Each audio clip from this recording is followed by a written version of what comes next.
Go po. Ay sana po, ulitin ko lang po. Sana po narinig niyo po yung nangyari kanina. May nagpunta po na dalawa pong nakamotor. 3 tao po sila na malalaking tao po. Then, ayun po, pinasara po muli yung Lugaw Pilipinas.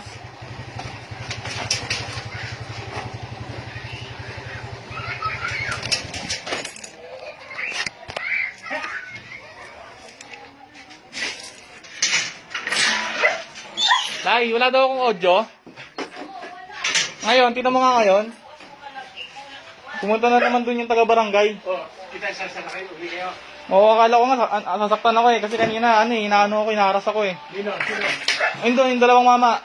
Iniingan ko ng wala naman pa ipakita. Ano?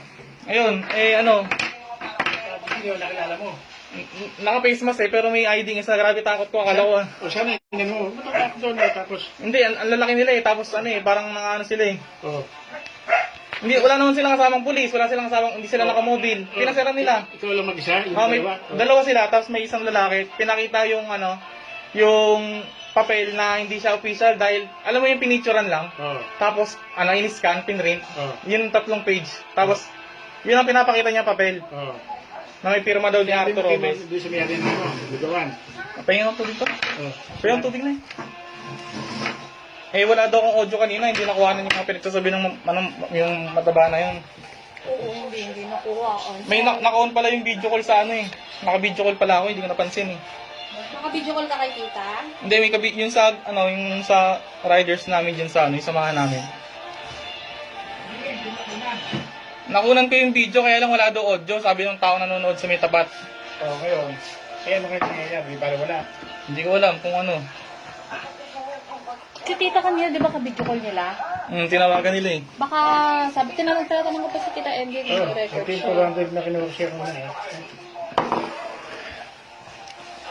Yun po, sana po matulungan niyo po kami.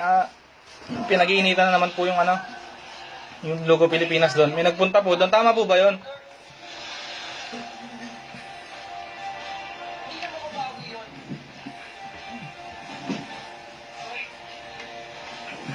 Pasensya na po kasi natakot talaga ako Kaya nag-live po agad talaga ako kasi baka saktan nila ako kasi tabang nila eh.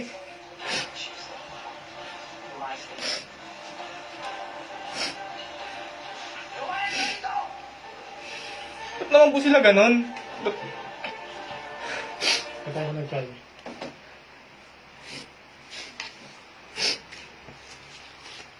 Tsaka ba't lagi silang pumupunta after curfew? Pupunta sila, dalawa lang sila, nakahina-hinala yung galaw nila, wala silang kasamang barangay tanod, wala silang mobile, nakamotor lang talaga sila.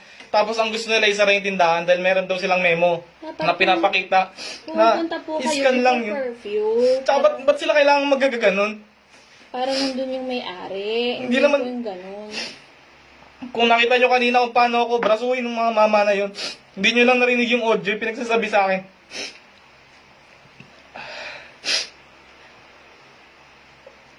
Kung talagang... Sana po, may makatulong sa amin talaga para matapos na tong gulo na to.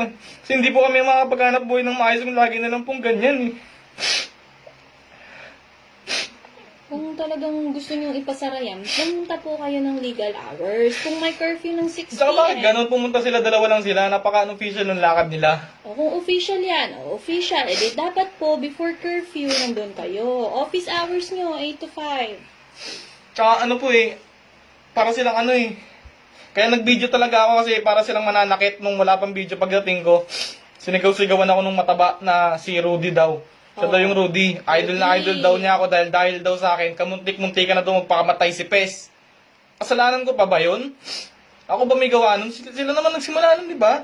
Ako nag-video lang ako para may ebidensya kami. Kasi para meron kami panlaban eh. Pero ba't parang lumalabas ako pa yung sinisisi niya kung ba't daw magpapakamatay yung Pes? Tama ba naman yun?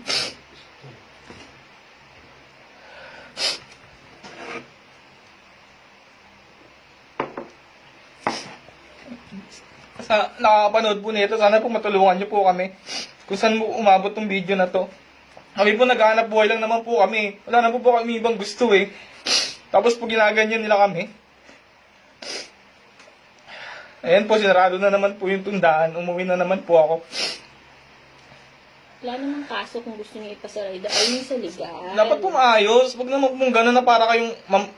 parang nyo ako sasaktan kanina. Hindi yung... Alam niyo nang lampas na po ng 6 p.m. Saka po kayo pupunta para ipasara. Pumunta Tsaka po hindi. kayo bago mag 6 p.m. Sabihin niyo na hindi pwedeng mag-operate eh. Tsaka hindi. Official talaga yung ano yun sila lang. Hindi nga sila naka-uniform. Wala nga Diba silang... si Rudy yung nagko-comment. Ano po yun? Ba't po ganun? Na taga-barangay annex daw siya. Pinakita po yung papel na kanina sana nakita nyo. Binasa ko po eh. Kaya lang po, nandun po yung copy. Ewan ko lang po kung narinig nyo. Sana po narinig nyo. Ang nakalagay po doon, kung di po ako nagkakamali, na...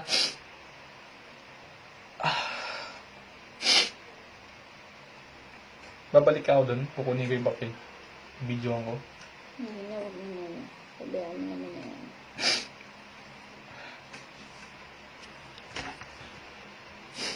Ganun po, hindi po yung kung kailan lampas na ng curfew saka kayo susugod ipapasara nyo. Dapat nung umpisa pa lang ng ECQ, hindi nyo na inalaw. Tsaka po, ba't ganun sila mag-implement ng rules? Eh, alam ko po ba, akala ko po ba nag-usap na kasi kanina po, meron po kaming meeting with Kapitan Margat Gatchalia na sinasabi na pwede na po ulit mag-operate si Lugo Pilipinas as long as nasusunod po yung safety protocols na nakasarado po yung store, wala pong dine-in, wala pong take-out. At Delivery. tanging po, purely delivery lang po. Then, nasa labas po kami. Tapos, na-maintain po namin yung physical distancing. Then, naka-face mask po kami. Yun po yung napag-usapan kanina. Pero bakit ganun na naman po yun? Nananakot po eh. Para po silang tinatakot nila po kami. Sana po talaga narinig niyo yung kanina yung sinabi ko. Hindi ko kasi napansin na may naka-on pa po yung video call dun sa Napansin ko na lang nung sinabi nung lalaki na nanonood. Diba, sabi nung Rudy sa message, nakasama daw siya doon sa mga unang sumita noon sa Grab.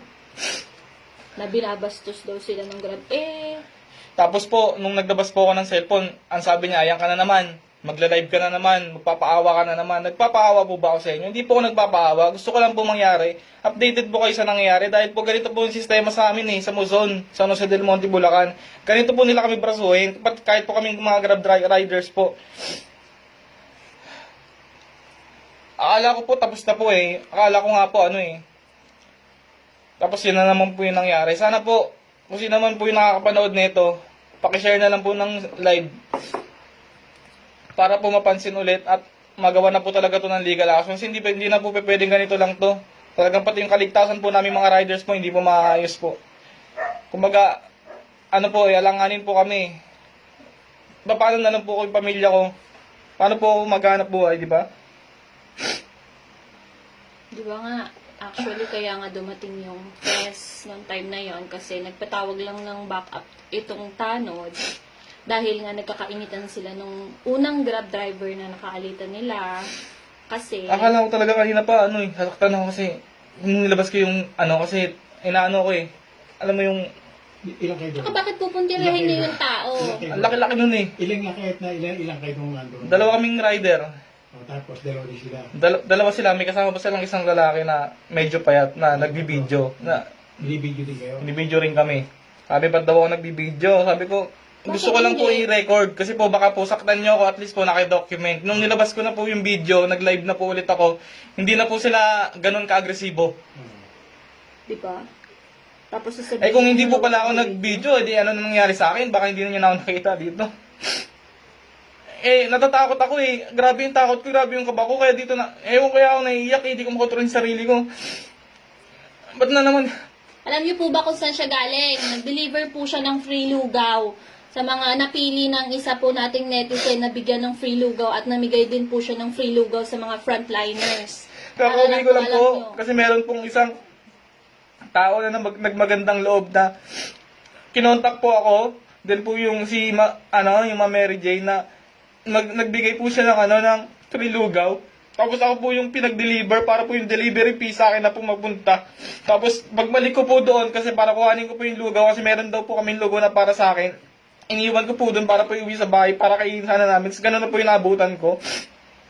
Kakauwi ko lang po. Galing po ako ng Santa Maria. Galing po ako ng ng Harmony 2, galing po ako sa Caloocan, nag-deliver po ako ng lugaw. Tapos namigay din po ako sa mga frontliners po na nadaanan ko na, ng lugaw. Tapos, Ayaw nilang i-video sila kasi ganyan yung ugali nila. pagdating ko talaga doon, ganun na yung nangyayari. Sabi niya, nakilala agad nila ako kahit naka-face mask, naka-helmet ako, sabi nila. Ikaw yun, di ba? Ikaw si Marvin, di ba? Idol na idol kita dahil sa'yo, munti ka na magpakamatay, si Pes Raimundo. Tapos dilabas ko na po yung tapos kung paano niya po ako kausapin, grabe po talaga, alas magkadikit na kami, kaya takot na takot po talaga ako para sa kaligtasan ko. Kasi kung ano man gawin niya sa akin, ang laki ng katawan niya, wala akong kalaban-laban at dalawa pa sila. Kaya nag-live po talaga agad ako para meron akong pang laban man lang, kung sakali man lang ang mga gawin nila sa akin dahil iba talaga eh. Tsaka bakit sila magagalit kung nila-live sila? Wala naman po ang Bakit masama. yun? Tinatanong ko anong pangalan, ang sinasagot Jollibee. Si Jollibee daw yung isa. Yung isa naman si Rudy. Wala man lang. Taga-annex na daw siya.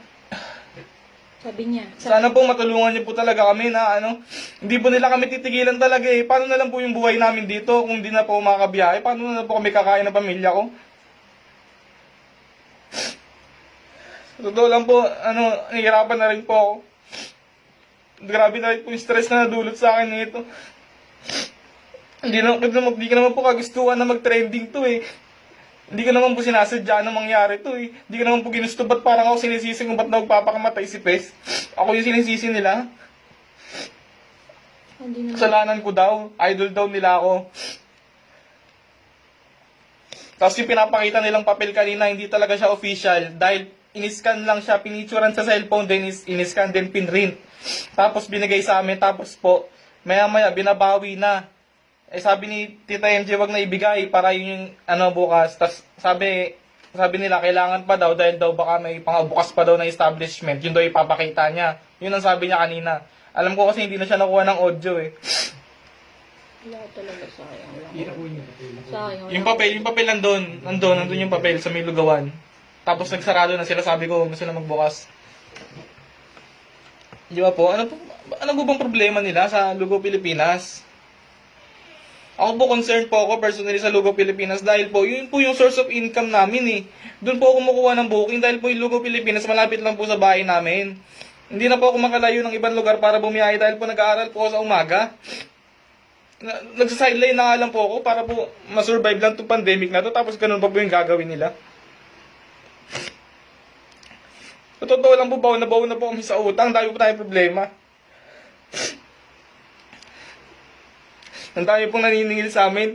Alas lahat po ng kaibigan ko, nalapitan ko na, nang-iraman ko na, para lang po may tabid tong pandemic na to. Tapos, paano naman po ang maliit na mamamayan na gusto lang mabuhay? Huwag niyo naman po kaming ganunin, huwag niyo po kaming bulihin. Diba?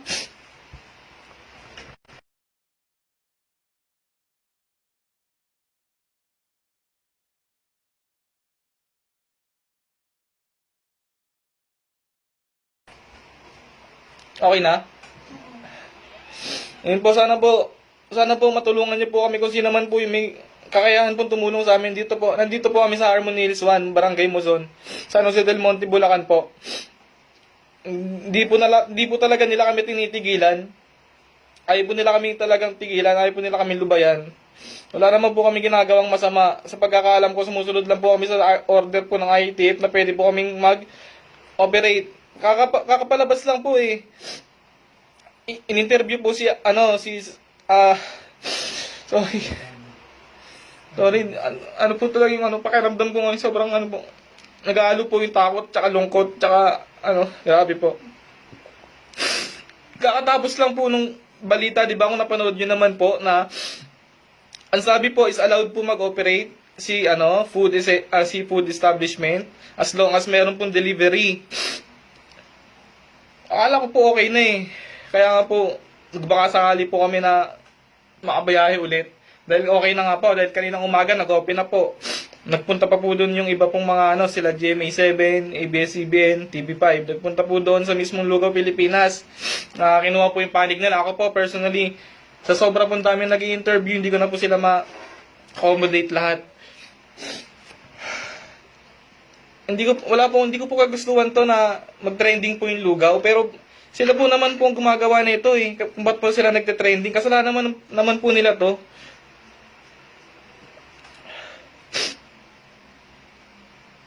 Grabe po talaga yung takot ko kanina, kaya na lang po ako nagbukas ng live. Para po, sakaling may gawin po silang hindi maganda sa akin is may record ko man lang, kahit man lang ganun. Kasi wala po talaga akong kalaban-laban sa lalaki ng katawan nila kung nakita nyo naman po. Tsaka kung paano po nila kami itrato kanina. Pati po yung isang kasamang Grab rider, alas munti ka na po silang magkapang-abot. Kasi po, ganun sila. Grabe. Grabe po talaga itong inaabot namin dito sa Harmony Hills 1, Barangay Muson, San Jose. Sana po matulungan niyo po kami. Idol Rabbit Tool po. Sana po mapansin niyo po kami. Sana po matulungan niyo po kami. Para matapos na po itong paghihirap namin na ginagawa sa lugar namin.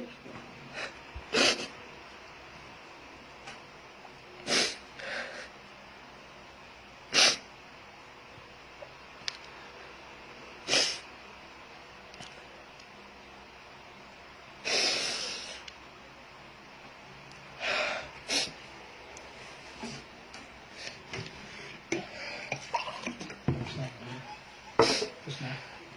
Ha?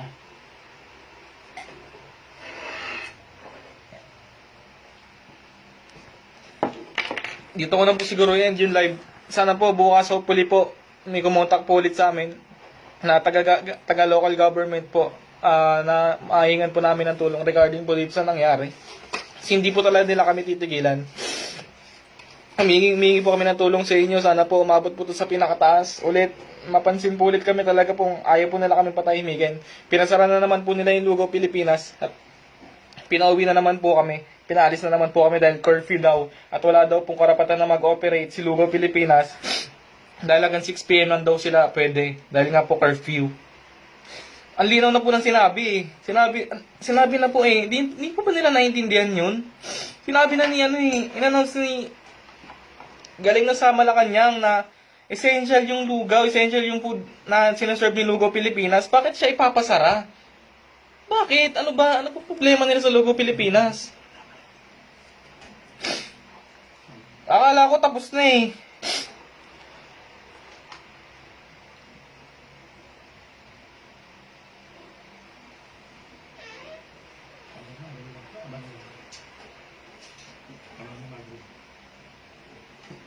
Tsaka, hindi naman totoo na, hindi naman Paya mo pa.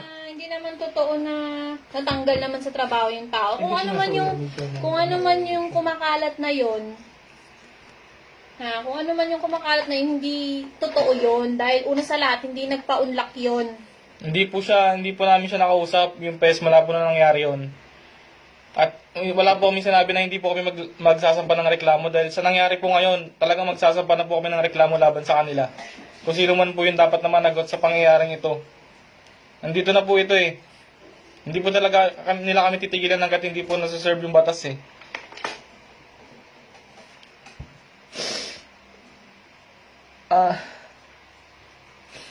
Yun po, sana po iling ko lang, sana matulungan niyo po kami.